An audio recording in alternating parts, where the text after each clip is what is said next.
Welcome back. Here we are on this long week at the end of May, coming to you with this week's episode of Thossery. I want to start off with a thought about autoimmune. And when I thought about autoimmune, I thought that there's a bigger point in the immunization of our beings that we are constantly at attention for. And autocrat, automobile, I think if you position autoimmune around those words, you start to develop a sense that there might be something that happens without existing action, or that it's perfectly a crat, it's perfectly a mobile, it's automatic, matic being something that's almost like a calculatory mathematics. But with autoimmune, I think it might hold a certain key towards understanding the power of our thoughts. So commonly is there a mind over body kind of touted virtue to have in different situations, and the pointedness of this week's exposure, that autoimmune is something that is related towards the mind over matter, the mind over body, more so, that creates such disorder in our bodies. And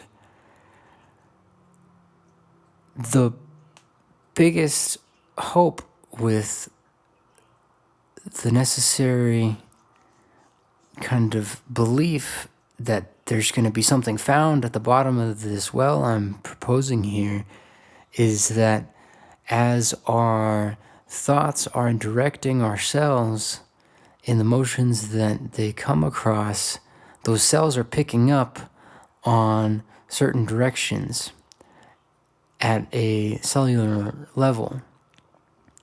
And as there is the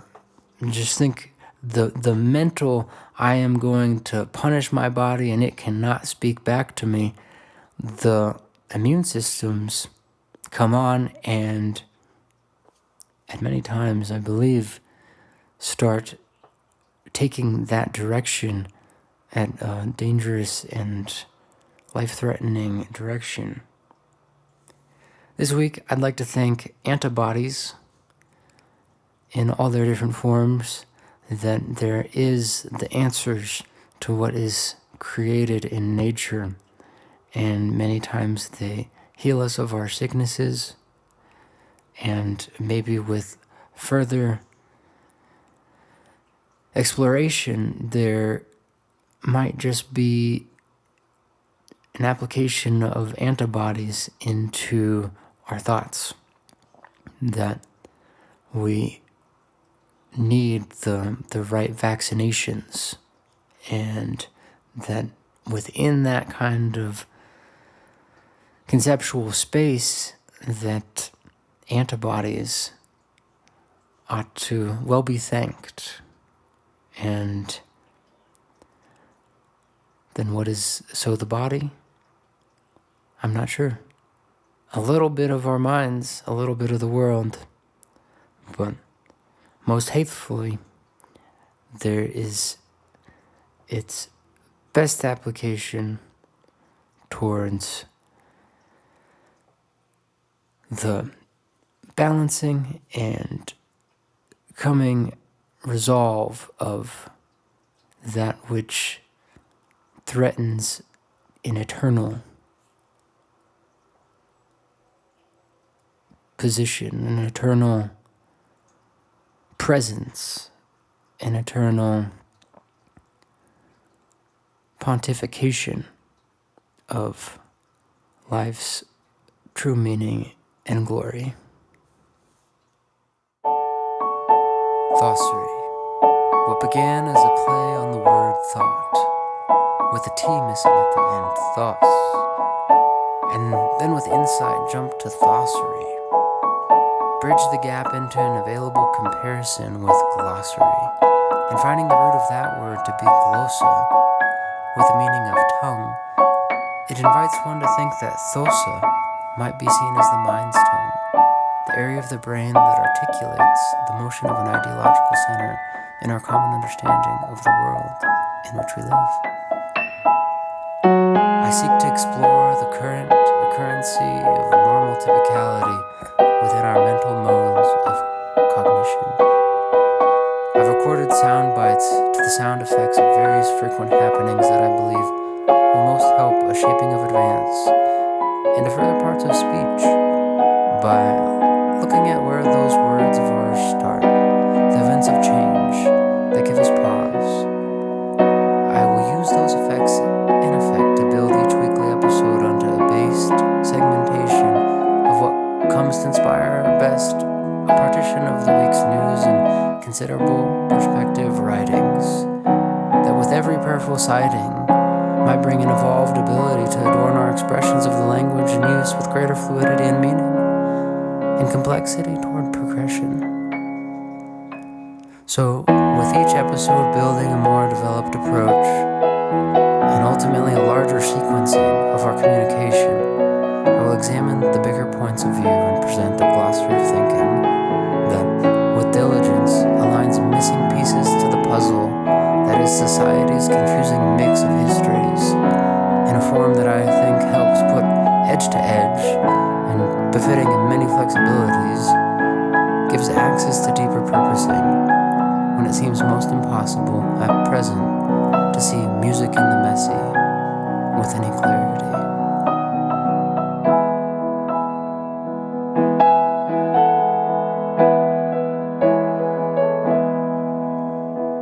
Glossary.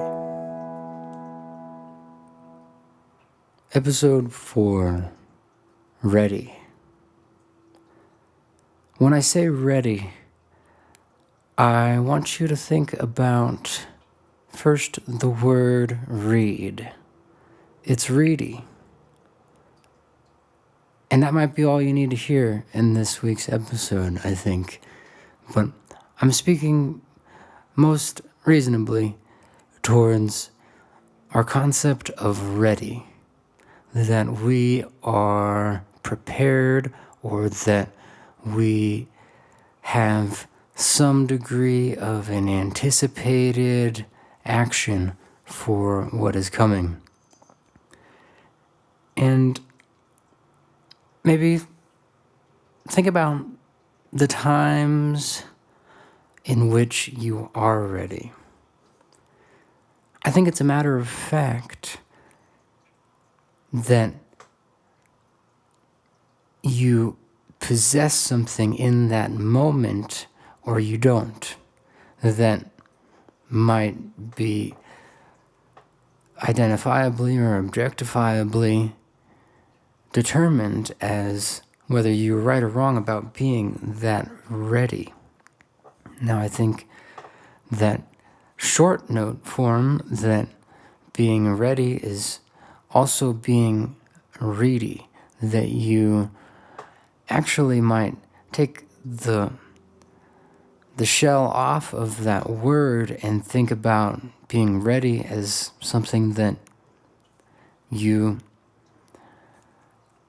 actually more or less under a kind of God operating point of view, you are performing and you are positioning your future and your past at once in that moment, ever so with a read on what is happening.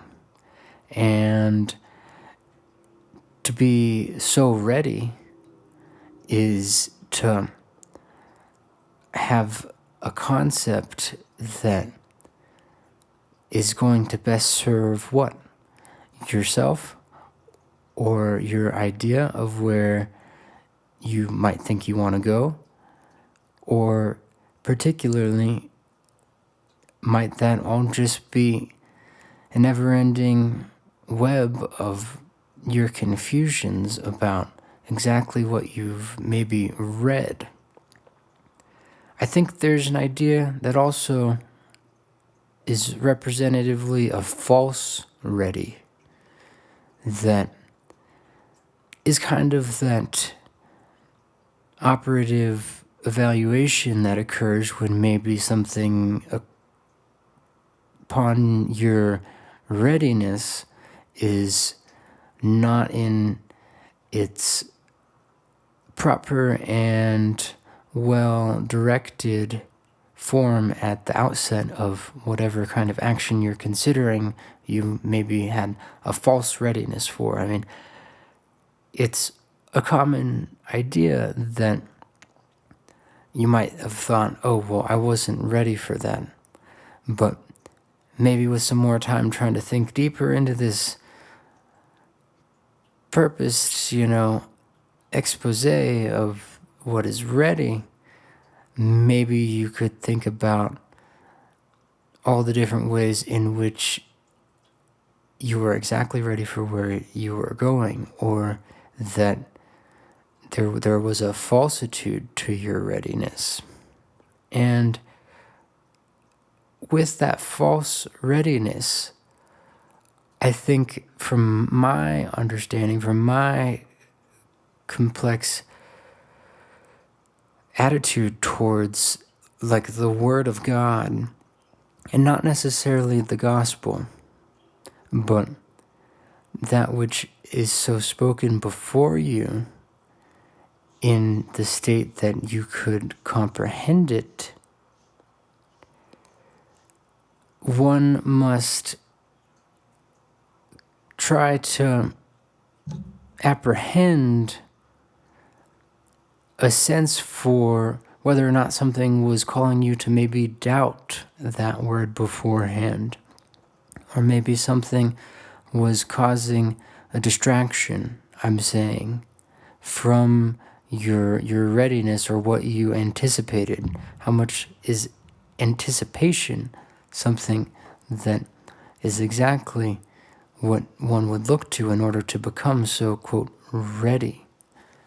I wanted to bring in another quote from a radio instance again that described how much when somebody is doubting gospel, someone is doubting the Word of God as I mean it in the Bible, and that there is, it admittedly, upon this preacher's word, nothing that one can do in that situation, that it is like an individual is coming at you with some sort of weapon in war and unloading on you. The inability to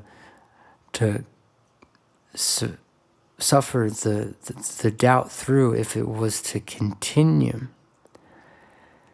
And I think that's a very dangerous concept, because as I would understand that the first time, it would be, okay, well, so there's really then an admitted non-ability to believing the Bible, that unlike maybe like the LDS faith that searches for the meaning and the truthfulness of the, quote, restored gospel through prayer and the personal revelation that what you have read is true, and that there needs to be a confounded feeling with what is read in that Word of God. And in the sense of this false readiness, I'm kind of just saying that if you are ready, that there needs to be this reading, and you might be able to extend that idea I'm seeing into more a sense of, well, what does it mean to be ready with a different word and a different writing, and not necessarily in the way of a performative sense, but in a way that aligns you with, again, I think that the nested web of confusing, I guess, appearances to what that word is. But should you doubt the word of God, the point that wraps around there is that in order to have the appropriate belief in Scripture, I believe I'm concluding with the fact of there needing to be something that you truly are taking into your thought space. And I think for applications of this podcast and this attempt to confine ready as a term that the brain does, with each one of these episode titles, I want there to be something that the brain is carving out through the episode, that there needs to be the proper shaping of exactly what that is done to ready. And within this week's ponderings, a further point beyond this false ready and beyond this initial times when there's a matter of fact ready, and so definable and so concise and so with its precisions,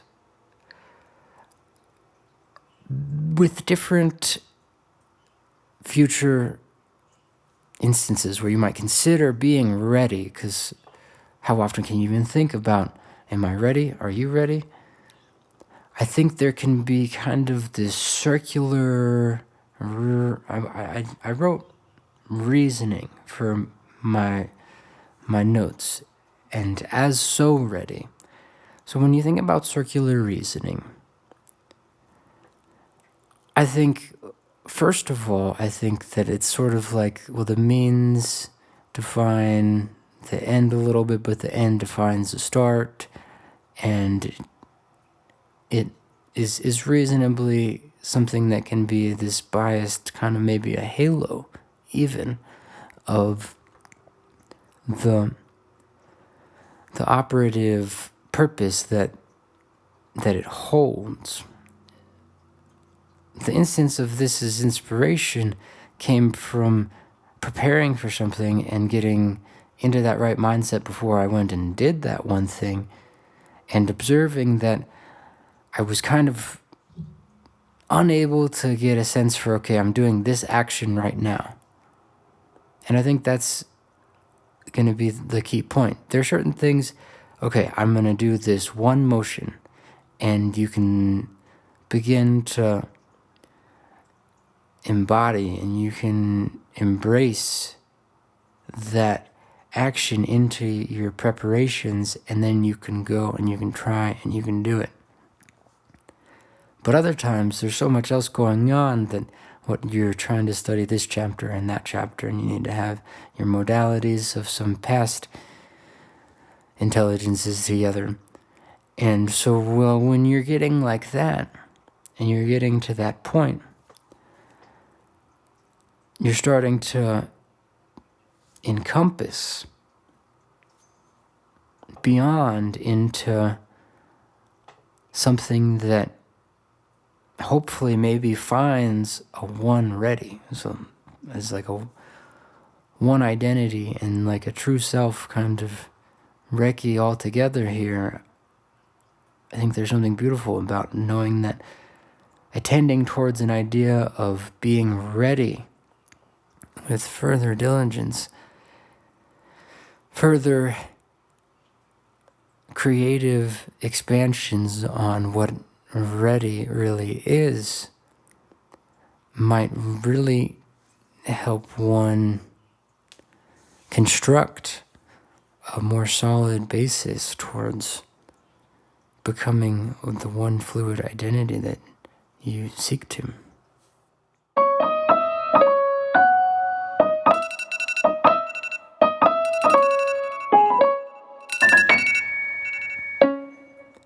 You have become unready. I'm excited about what this expansion on readiness can really do to help create a common definition, a common meaning towards what an overall readiness can present in its simplification on what is really the most important quality that I think we would say is a fact of any different activity we do. We want to be ready for what is coming. And in the need for there to be the announcement of possibly becoming unready, the faithfulness that one has on the doctrines or the belief systems, as faith is belief, I would contend, is really important. So I think in so much of what my work has brought me and a confidence to keep going is that in much of what I present and compose, there is typically something that helps bring further definition. And as I have transcended the bounds of my own presence into mediumship of the expressive existence that is life, and as it so is all here and somehow also sometimes nothing to be here, I understand how much there is a washing away of progress. And progress in the sense of its negative aspects, the things that would build up my ego, the things that would leave me feeling accomplished, in such a way that I don't lose a desire to try and keep my edge with other things. So when I think about becoming unready, I think that can mean that there was something anticipated that might have been off, that I took myself away from a certain activity, that some imposing impulse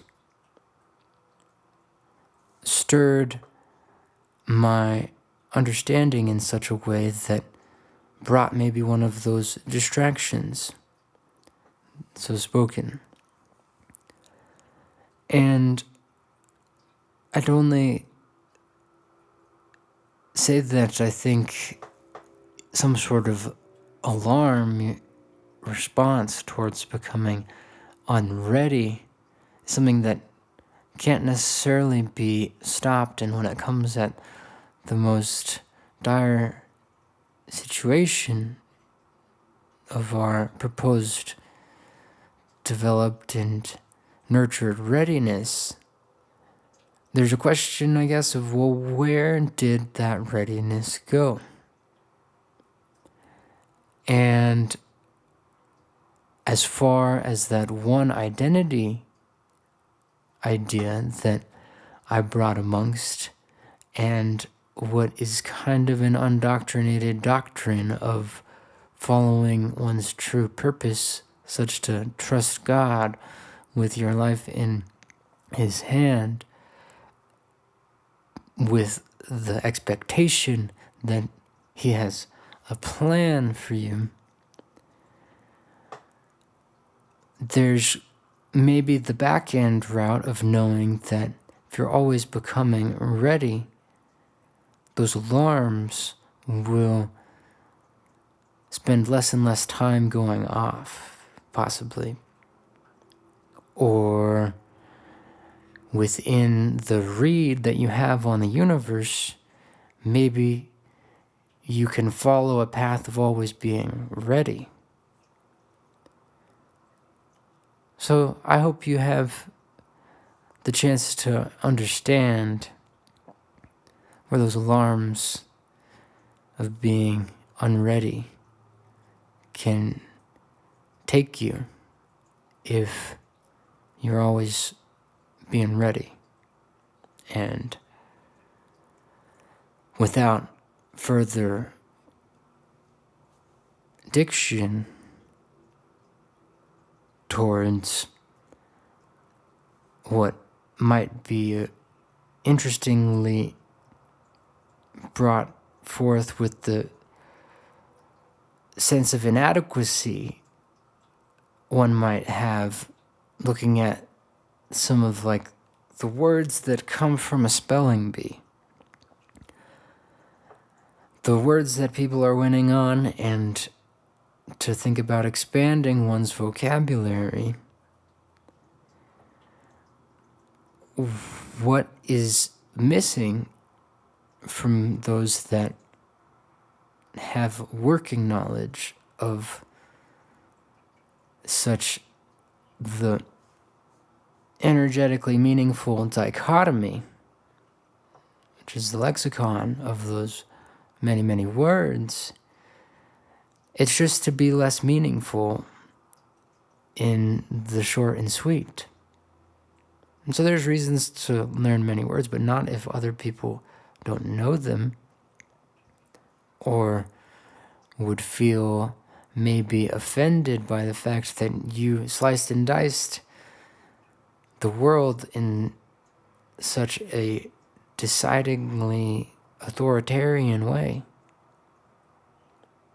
I've digressed a little bit, but as far as what we read, there is what is written and spoken, and the definition to the definitions is something that certainly rides maybe a future topic about alarm and where we feel uneasy.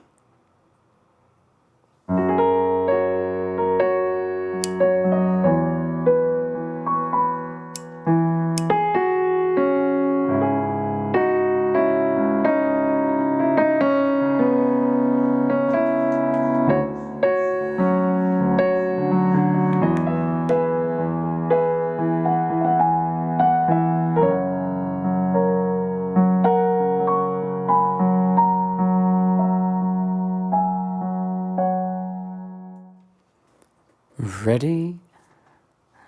There's an aspect of being ready that many times can involve a withholding.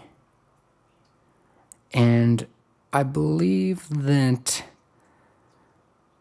maybe with the construct of antibodies, there could be something brought forth in how much we are steadying, or we are quelling, we are quieting the aspects of our directed energy thoughts towards what we know as being ready. It's the meditation, possibly. It is the sense to know that there should be things that are secret and kept out of what would be cited or brought to potentially sway the present as one would anticipate it. Maybe in such a way that one would disagree with what they've read, if we're looking back and thinking about a desire to hold the proper anticipations about what should be coming. And as this section is the light turning on, I think my primary construct of the light being something that can be blinding at the start, and it reveals things in such a way that there needs to be the absolute adjustment to, because they're newfound in the objective permanence to their existence. And this withholding, though, this withheld tense and, well, tentative maybe, but I was going for timid, like a timid, tense, tentative approach in its quasi-confirmative entity, that within what an antibody would bring a stop to, where is there being a reading, and I'm just thinking of this, looking at an expression of energy coming from the future. And so my initial insight says that there's something here that says, within being ready, you're reading the future upon understanding how you can properly speak with the antibody of thought as much as the body of thought. And well, if you didn't quite see that as clearly as I was, think again towards the aspects of there being a withheld interpretation, something that is felt that hinders one's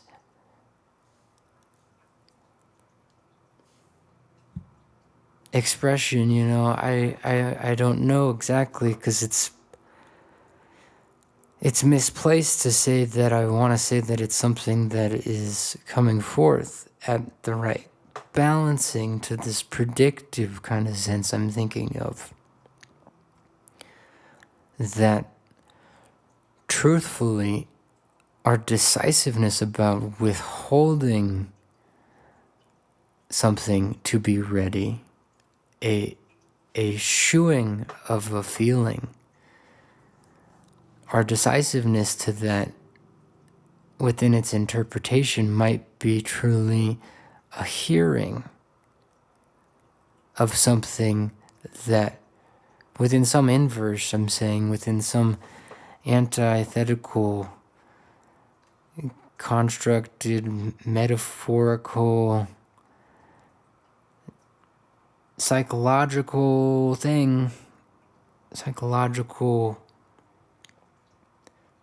communicating. It's an interesting pronunciation of the A in that, communicating,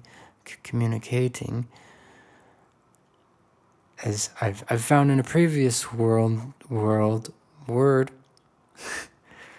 beep bop beep,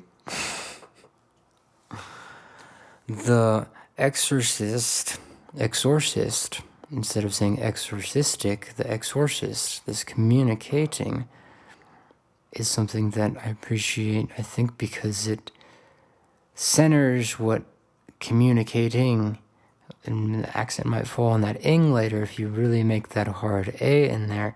It's focusing on the fact that there is this communique, and a capital A would be symmetrical, looking forward and back if you split it down the middle too. So maybe I want to have a capital A in the middle of that, communicating. The further point says that I think there's something pretty interesting about this idea of there being a withheld feeling at what we need to be reading to so be ready. And at its progressive sense to be flown into the next chapter, we have another one that seeks to usher in something that is like turning on a light. It's a door unlocking.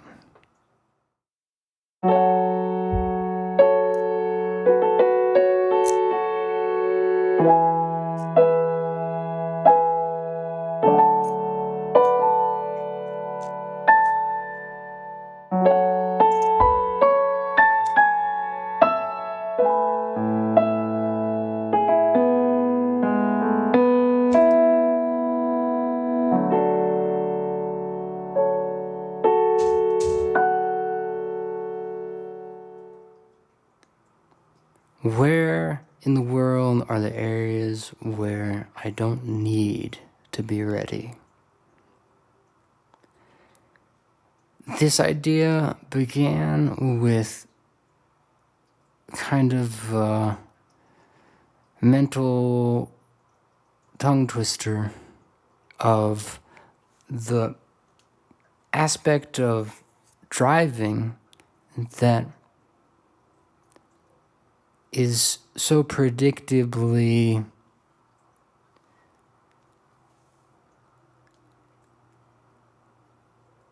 occurring that when we are driving on a road and there is something in motion already,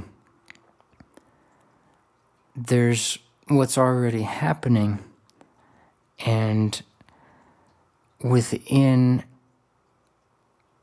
sort of multitasking kind of mindset,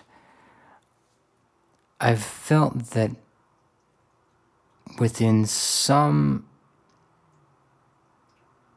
theological point of view, that maybe roads create areas in space in which we don't need to be ready.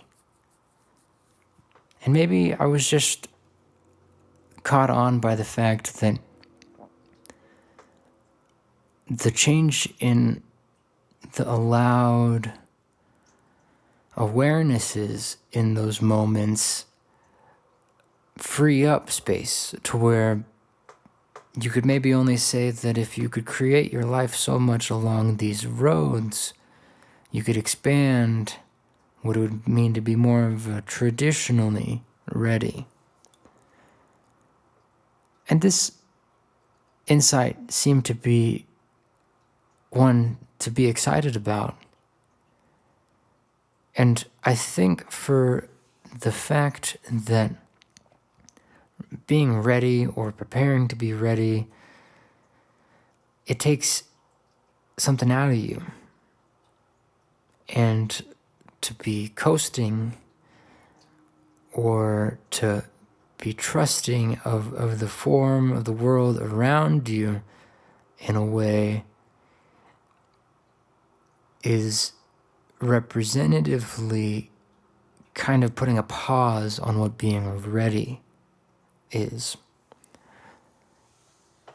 And as much as to open one box of a Russian Pandora box kind of reveals just another box to be opened, unlocking of this door, I think, would benefit one to hopefully appreciate the relief that comes from the orderliness of our being and the chaos in maybe a third world kind of street that doesn't rely as much on road signs and the markings that detail lanes. Maybe there's a different kind of thinking that would occur there, and maybe it's just worth saying because the aspects of our world in which we read create totally different senses of readiness. And as for where these areas that you might not need be ready, where is there the point in saying that you should always be getting ready? Is that is always promoting your exercise into a faithfulness of your one identity, so been said. Where's the purposefulness in appreciating those times that you don't need to be ready? The Tesla automatic driving cars that free up a sense of your brain to be operating somewhere else. I know in the times when I'm feeling pressured to be my very best, the times when my OCD-oriented brain doesn't have the things to get to, I start feeling like I'm losing ground. I'm losing the ability to maintain the gusto that I want to have for those moments that, again, can you hear? A moment I want to be ready. And to take a foot off the gas, I think within this web of confusing depth that touched on for now the third time, I think there is the pointedness towards what is too much of a subconscious expression occurring for somebody. And that to not be able to say, okay, well, I can't be thinking, okay, how am I ready? How am I ready? How am I going to be ready? Any ability to suppress that maybe comes down to sort of something that's auto-formative in a more all-happening, all-tempered way, that sometimes within our autoimmunological thoughts, autopsychoimmune kind of approach towards things, maybe we can have too much somewhere, a thought acting on matter that keeps our brains, I'm saying towards like an anxiety state. Because I'm saying like the disease would be, oh, am I ready? Am I ready? Always that the cross back, the opposing force in the other sense there is to say that somehow in the progression of it, there can be too much creating a spoken pressure as the key fact there that can open up a word and world within our cognitive space that looks a lot like our autoimmunological disorders. Founded on the fact that sometimes our immune systems shouldn't be working as hard as they're doing. And thank you to the antibodies of our thought that perform as they so will. But I was going to get to some current events in the next section, but I watched the Champions League final yesterday between Paris Saint-Germain and Inter Milan, and I felt like the whole game, Inter never stood a chance. They never had the energy, they never had the fight in them. And shortly into PSG's lead, I thought, is Inter going to get blown out right now? Do they not stand a chance against what I'm saying is anti-thoughts? Is the anti-readiness, is an anti-willpower, and I'm saying it's representative spoken halt and hindrance, a withheld recording, a withheld, as I said, it is a communicating. It's not an expression. And that, so to be ready for their loss, I'm unsure if we can be so confident about that. But from an autoimmune standpoint,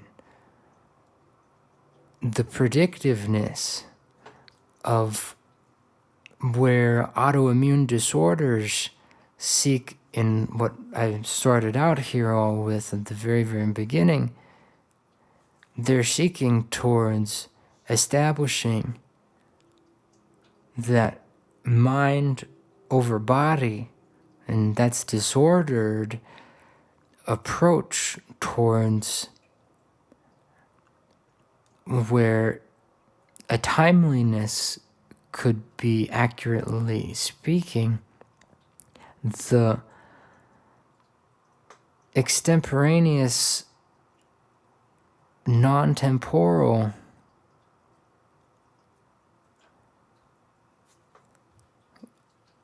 truth of our thoughts' ability to impart energy across time and space might be the passing of the hidden star, as Einstein proved that light does bend around massive gravitational bodies like the sun. That we want to look at things like maybe our lymph system, lymphatic, lymph nodes, matic, autolymphatic activities, as they lose a sense for what is their position, like an autocrat. Again, I've really based that sense that, like, something that's automatic or autoimmune is something that's epitomizing what I thought was the crat. That an autocrat is sort of acting with a sense of automatically, although that's just a nested definition, that an autocrat is like that totally acting crat. It's doing everything that is in its operation, posing a negligence for what else is going on there. And the sense for where that would come forth, I think there's more to be thought about. But all said, it's that sense that our thoughts are representatively atemporal and existing to perceive the future coming and record of the past what shall be so read. And being ready is a good way to, I think, in hypotheses prove that one is not going to suffer from something that is so autoimmune or something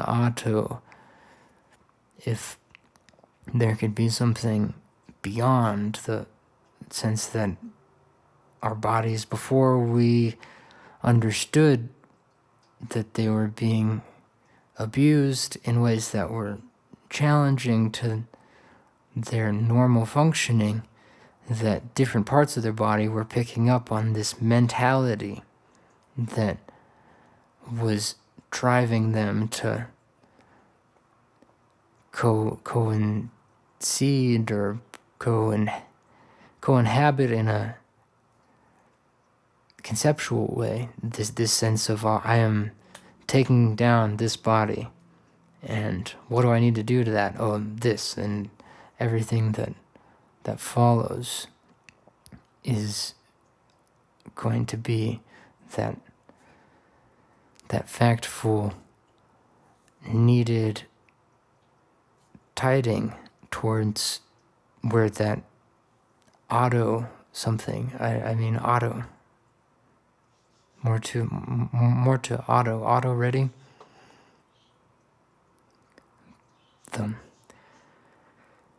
Time for the final section, the shuffle, and there are a couple interesting points to come. Can you tell? Or would you be ready?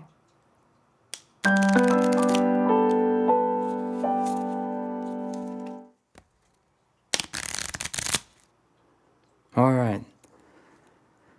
The section where we pull up a few different ideas and try and see how they all get shuffled together.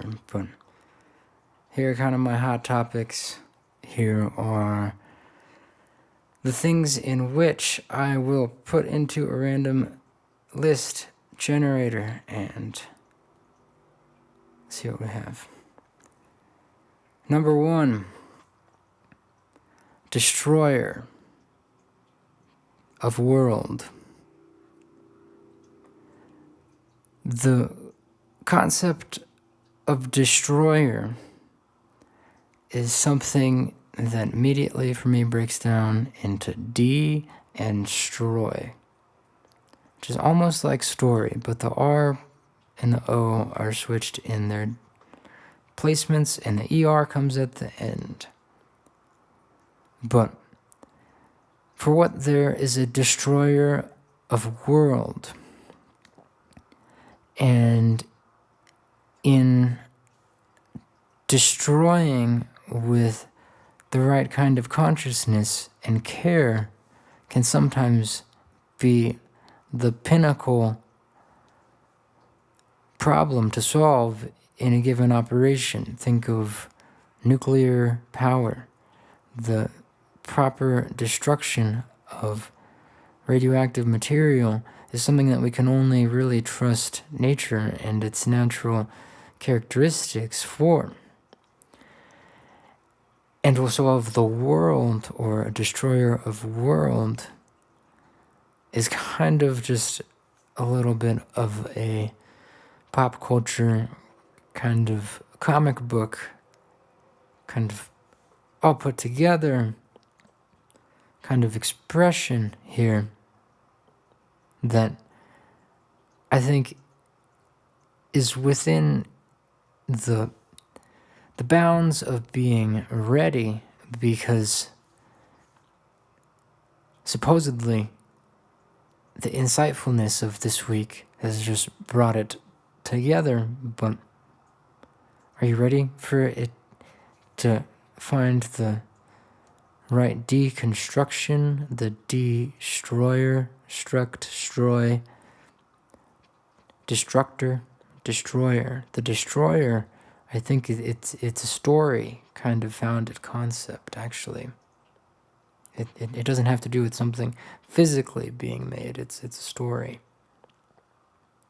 But not in the OR sense. Maybe it's like all tied together, needing somewhat of an anti-thought kind of construct that the R and the O and the O and the R need to work together as the Oro. And then there's Zorro. We're finding more than we can talk about. Second, wife. The concept of wife really struck me this week when I was playing some afternoon, evening soccer, and I thought, my gosh, I am not ready to put myself into a competitive circumstance right now. There is more in my hopeful, I don't even know what to say, in me. There's more in my me that is focused around a nurturing of what is kind of like a life. But the coincidence of wife and life's life is very profound, I think, because within our gender discrepancies, the husbands are to be those that are surmounting the opponents and getting what they need from the world, where the wife is doing more cultivating of what's there. And with all wives, there is a needing for happiness and a needing to have a good time. And within all exercise towards the happy wife, there needs to be the understanding of how much it is this deep trust in life that has its altogether-ness in such the way that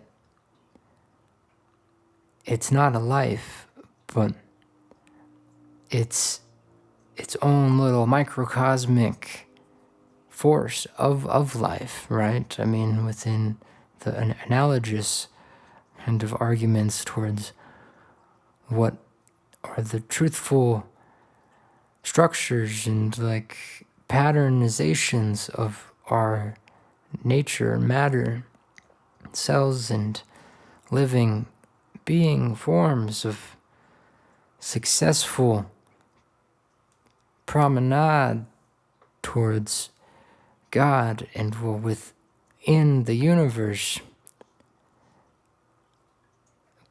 be towards happy wives. Number 3, Putin. How do you pronounce his name? I'm talking about the Vladimir Putin from Russia.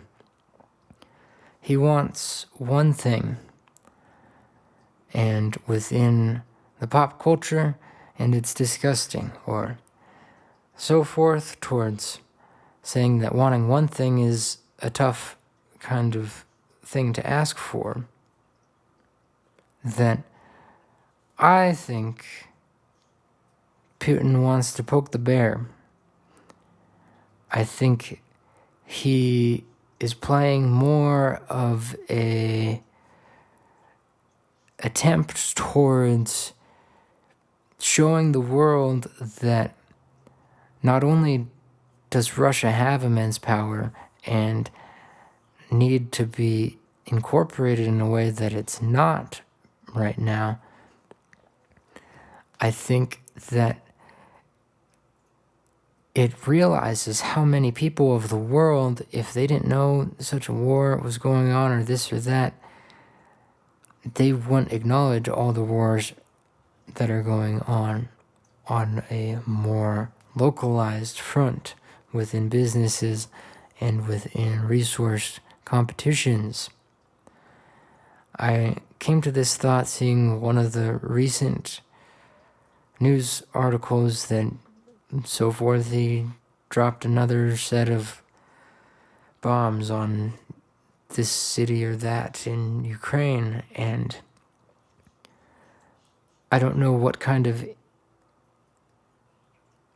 granted vision I had in that moment, but that was the vision that I had, that he is trying to purely keep this world going towards a place where everybody is in agreement, and kind of like that Illuminati kind of construct that everybody needs to have their own personally supported side and directive, intentions towards preventing something like war.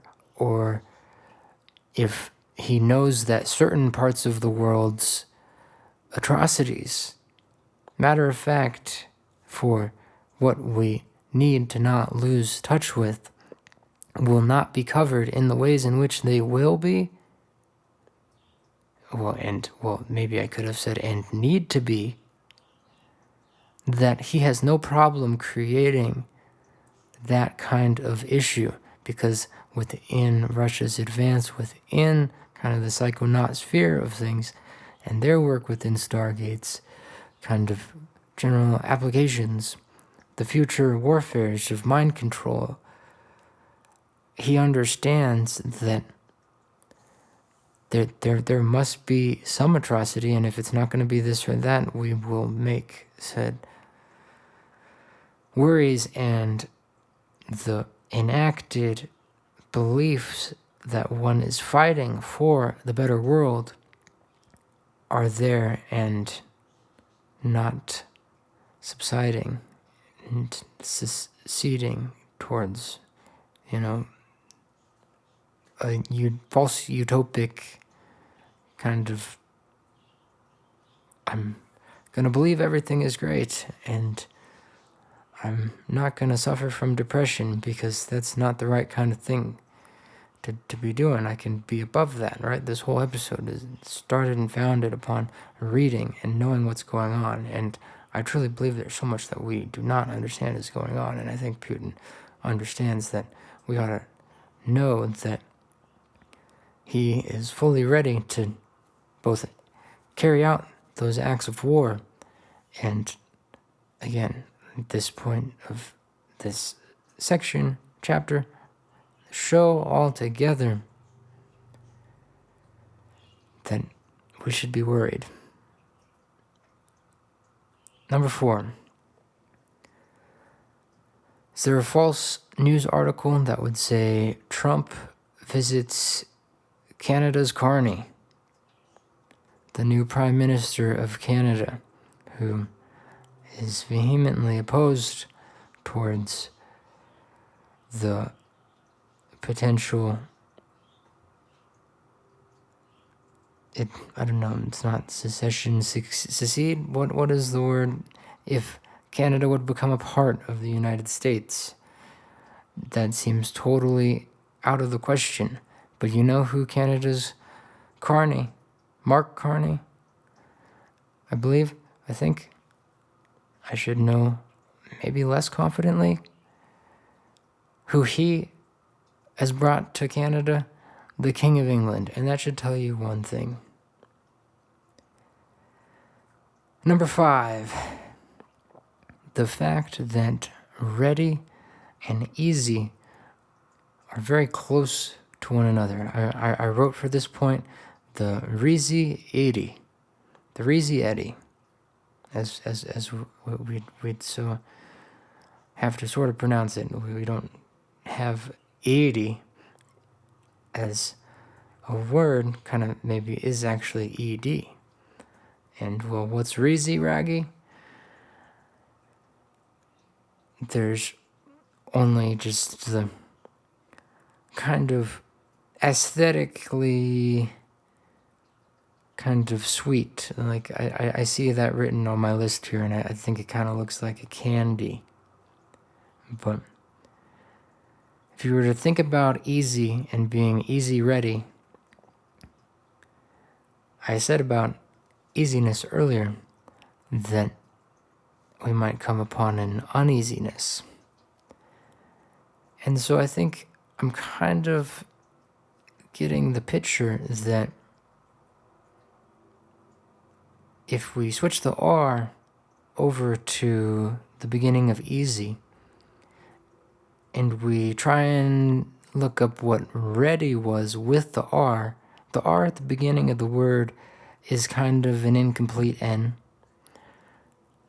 as the exercise in trying to dissect what these characters mean, favorite for me, that the eddy is maybe somewhat like a river eddy. There is sort of some degree of a deeply mathematically described spiraling that can be there, but it is lacking its initial R, and so then the easy is then actually, I thought, it's ready, but instead of a D,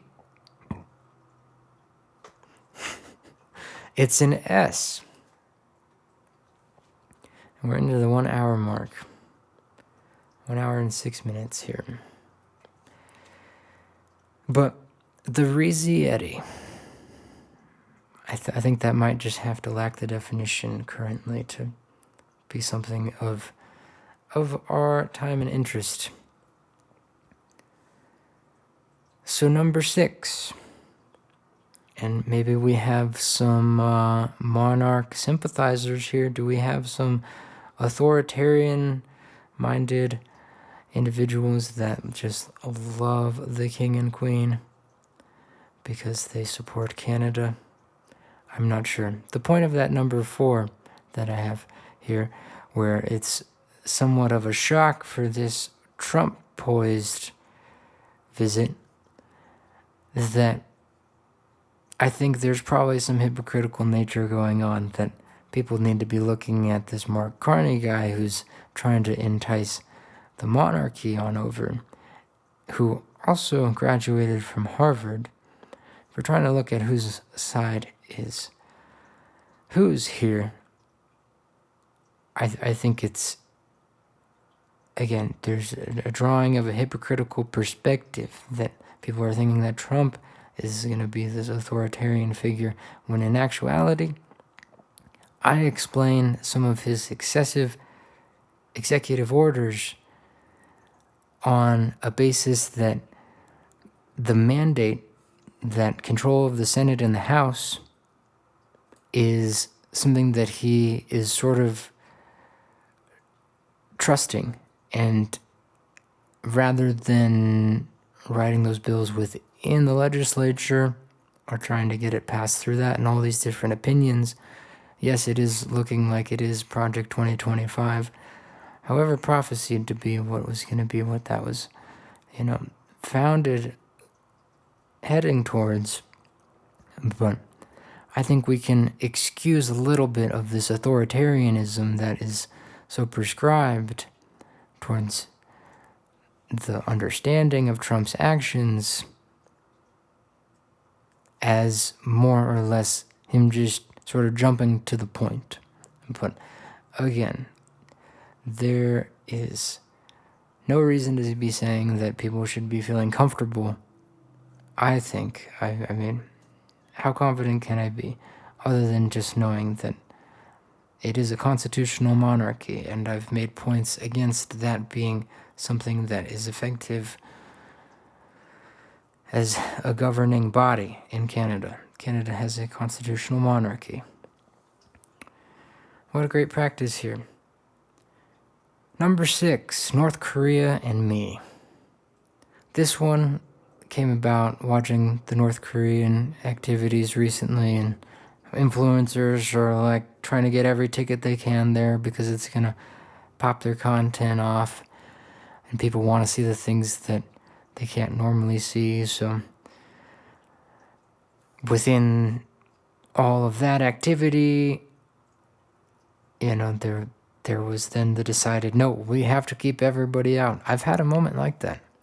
I had one of my reels from sort of a late spring skiing run of Alta's Devil's Castle, and I started to get a few likes coming in. I had like 30, and they came in pretty quick. It's like, oh my gosh, the floodgates are opening. And then it stopped. It was like, no, bad idea, bad idea. We do not have a good feeling about this. I exist in a land where they don't want me to know only the things that so withholding. But do I have a questionable government? Am I sort of just this play on something interesting that could be going on in the world because somebody thought about it and it evolved out of sort of a interesting niche of the possible operating of what is a country, or of me, that there cannot be visitors. It's very cool to know that it's going on. We can still be seeing news posts of it, but no visiting. Number 7, and North Korea and me. I don't want to say that in any sort of lighthearted way, but maybe you should think about North Korea and me. Try and orient yourself to what's going on there, maybe, I'm thinking. Number 7, hamsters, guinea pigs, and hogs. So if you look at a hamster's face, sometimes the way that they will sort of scrunch their nose up a little bit, they can start to look a lot like a pig, or a hog in this case. And then I also have guinea pigs that, much like a hog in South America, are used to do away with waste. Decompose waste. Not necessarily decompose, I guess. It's kind of a compose waste, because then they actually will eat those guinea pigs. But hamsters, we have the ham from our hogs. And the idea that I was kind of spurred off on with this topic is one in which the hamsters, the sturge, the ST, the hamst.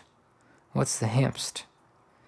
And I guess it's sort of like an analogous kind of formulation of the universe in which I'm saying that there's some sort of support structuring, so that there's a connective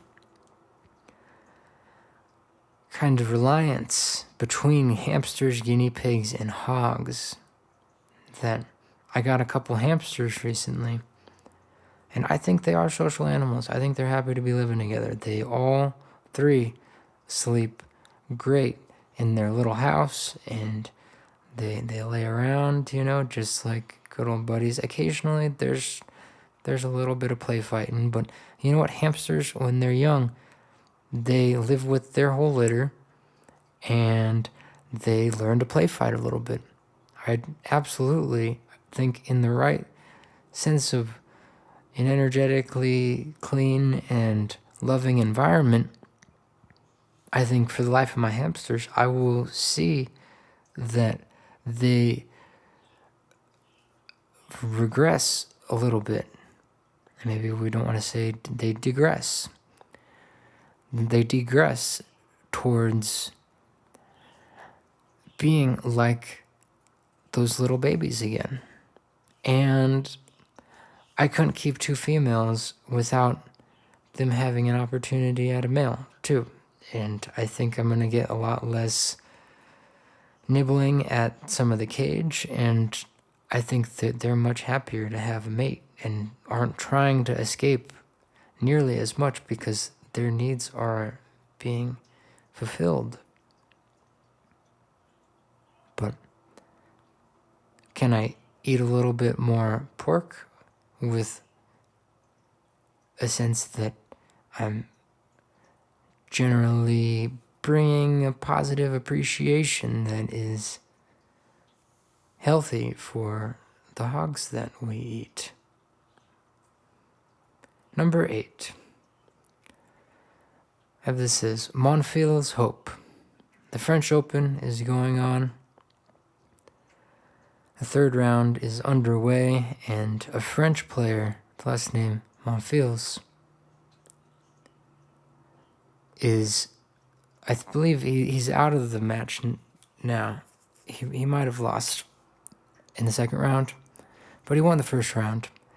And he was losing at the beginning of the game, and I kind of wanted to root for him. This last topic is absolutely in that vein of kind of that PSG Inter, that the PSG Inter game.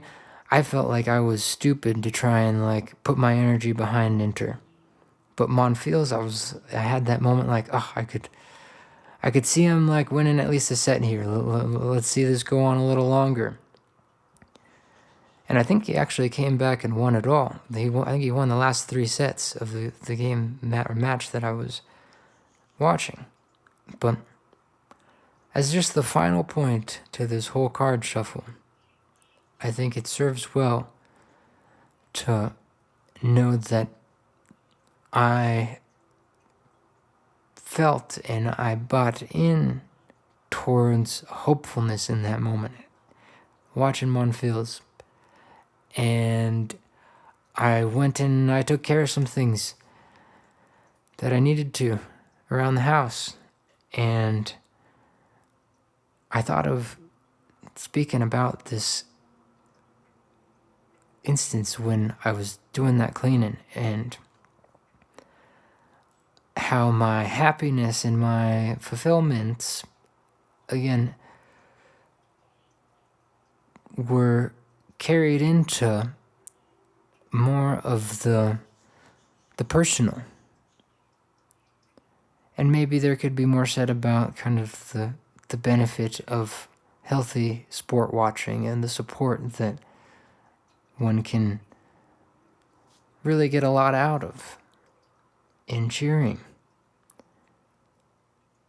So I think with the bigger point of this, as I so thought about it and wanted to share it,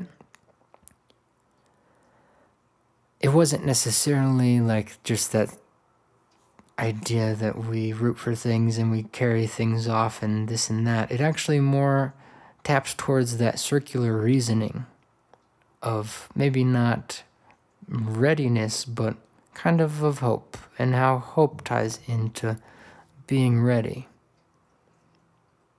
That, number one, I have it. It's come down. The point of it is that our readiness and our hopes, they change shape. They morph.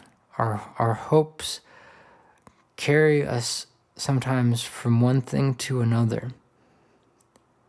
And they nurture along the way.